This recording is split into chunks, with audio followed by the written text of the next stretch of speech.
Yop, ici Maillet et aujourd'hui nous allons donc parler d'un film qui a suscité beaucoup d'émerveillement, beaucoup de critiques aussi, qui est assez cool et que beaucoup de gens ont aimé. Un film assez spécial on va dire, mais un des bons films du, top office, du box-office de l'année dernière on va dire, milieu d'année. Un film avec des très bons acteurs, une histoire un peu banale comme la saga dont il fait à peu près partie parce que c'est une sorte de film hors saga, mais bon, ça on verra bien. Je vais vous parler de la critique, donc bien sûr ce film est assez intéressant. Et donc je pense que vous avez compris de quel film je parle bien sûr. Puisque aujourd'hui je vais donc vous faire une critique sur le film Hobbs Shaw, qui est sorti donc en août 2019 ou en juillet, je sais plus du tout la date, mais je crois que c'est en août. Et qui est un de mes films coup de cœur de l'année dernière. Mais après c'est parce que j'aime les acteurs et j'aime l'histoire et la saga. Juste avant, j'aimerais juste m'excuser du fait que vous avez plus de critiques de films que de critiques de séries en ce moment. C'est juste que pour la critique de séries, j'ai pas trop de séries sur lesquelles faire une critique. J'ai peut-être une vidéo en préparation que j'essaierai de vous sortir la semaine prochaine, mais je suis pas encore certain dû à mon temps et à ce que je peux faire dans ce temps-là. Mais ça, on trouvera bien. Mais je vais vous la faire, ça serait je vais pas vous mentir, je pense que je vais faire sur la série Daybreak. On n'a pas fait beaucoup d'épisodes et c'est une série que je n'ai pas encore fait de critique dessus et qui est au moins finie. Après, il se peut que j'en fasse d'autres quand j'aurai fini la série que j'ai en commencement, mais ça sera à voir dans le futur. Donc je m'excuse encore et on verra bien pour la suite. On va donc commencer. Déjà, elle commence très fort la saga, énormément en termes de force. C'est un gros boom au tout début de la saga. Avec un début vraiment en fanfare, on voit la sœur de. On voit Shaw, comment on va dire, on voit la sœur de Shaw qui se bat face aux méchants joué par Idris Elba et qui montre un talent même sans pouvoir assez impressionnant, elle vole un sérum et tout. Puis ensuite ça va être un peu plus calme, mais en fait on va se rendre compte que non que du tout. On va avoir une sorte de double écran avec Hobbs, le réveil de Hobbs et sa journée, et pareil pour Shaw. Et ils vont arriver à avoir ils vont chercher les mêmes informations par rapport aux mêmes personnes, donc par rapport à Monsieur Personne. Euh, je crois bien que c'est lui, mais je suis pas sûr. On parle après quelqu'un d'une agence dont Hobbs travaille pour, mais Shaw pas vraiment. Parce que Hobbs est en Amérique et Shaw en Angleterre, si je me trompe pas. Et ils vont se retrouver les deux, et Hobbs va être le premier à trouver la sœur de Shaw. Ça va s'en suivre des scènes de combat entre elle et lui. On voit qu'elle est forte et qu'elle se dégonfle pas face à un Zorro quand même, hein. Elle va même le défoncer et tout, et puis elle va s'échapper encore, elle va se faire emprisonner à un moment. On a des scènes de course aussi avec le méchant, ils vont rencontrer plusieurs une seule fois, pas trop. Et les scènes sont vraiment pas mal. Même niveau course, ils sont bien utilisés. Un peu la Fast and Furious, et on retrouve ce côté là-dedans. On a une rivalité vraiment remontante entre le The Rock et Shaw. Parce qu'on le sait depuis le 7 où Shaw était l'ennemi. Et ben ils étaient bien ennemis. Ensuite dans le 8, on a vu Hobbs qui finit en prison et Shaw aussi, qui vont se battre, qui vont avoir une énorme rivalité, qui vont se détester. Et cette rivalité va encore commencer. Elle devient un peu lourde au fil du film, mais à la fin, c'est presque une sorte d'amitié, auquel on ne s'y attend pas du tout. Et après, ouais, au milieu du film, on a quoi? euh, bah, Si, cette amitié va être drôle parce que dans chaque. À un moment, cette rivalité va être drôle parce qu'à un moment, The Rock et Shaw, ils vont choisir chacun une porte et The Rock va avoir un seul mec et Shaw va en avoir 20 000. Donc Shaw va mettre du temps et The Rock va être rapidement et Shaw va avoir les difficultés à faire ce qu'il devait et The Rock non, donc ça va être drôle. Puis après, ils vont se faire quand même faire emprisonner, mais vu que Shaw donne ses combines de sa sœur à lui à The Rock, ça va leur servir plus tard, comme la Mick Jagger, une sorte de diversion quoi. Et ça a donné une suite, une fin, un milieu où on aura pas mal de scènes de combat et de course, poursuite. Oui, de course avec une sorte la moto spéciale de Idris Elba, du méchant Brixton, qui a bizarrement une moto modifiée, lui aussi il est modifié, donc c'est un peu bizarre à voir, mais ça marche très bien. Et ça va finir avec des trucs un peu, des tours de passe-passe, Fast and Furious, si tu peux se rappeler du set avec Ramsey, Ramsès, et ça a été très cool, très bien joué. Mais bon, on verra bien ensuite. On a quoi d'autre? Et ben, ça va tout de suite emmener vers la fin. Et donc, même si je pense qu'il va, ça va rester 30 minutes, 1 heure même la fin, c'est Zora qui retourne à ses origines. Du coup, les îles Samoa, c'est le seul endroit où il pouvait pas être vu, et donc il va retrouver son frère et tout, mais ça va, ils vont se défoncer un peu la gueule et tout, avant de retrouver la famille et tout, et ils vont se retrouver. Parce qu'en fait, Zorak explique que leur père est un criminel et que Zorak l'a envoyé en prison. Donc, bah, que ce personnage, Hobbs, l'a envoyé en prison, donc c'est une bonne idée.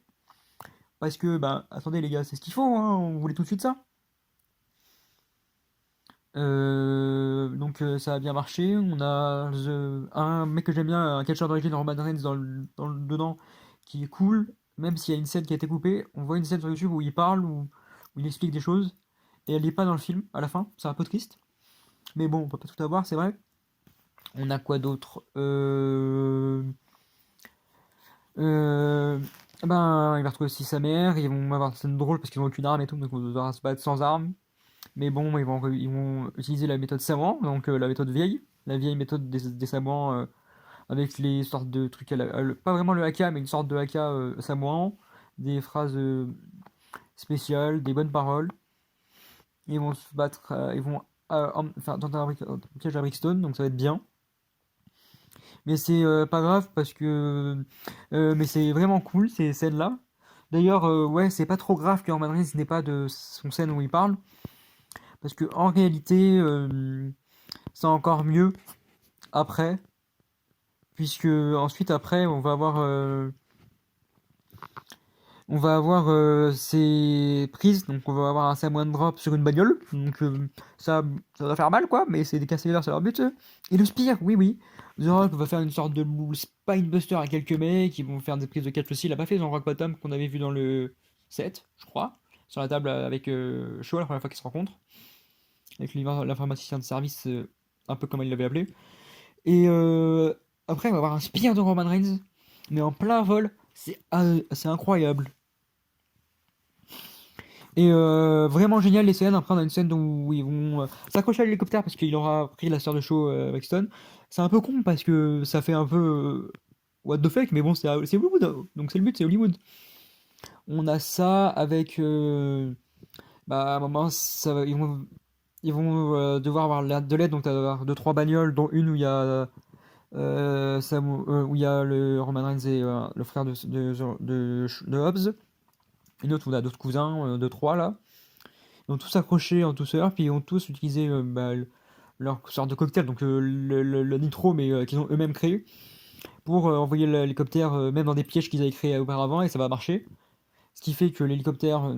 Après, ils vont devoir s'arrêter parce que l'hélicoptère va les attaquer, mais va quand même être défoncé, donc à la fin, ça va bien la scène de fin, où en Show vont devoir trouver un moyen pour défoncer Brixton parce qu'ils n'y arrivent pas, parce qu'il est modifié, ils voient les coups en avance.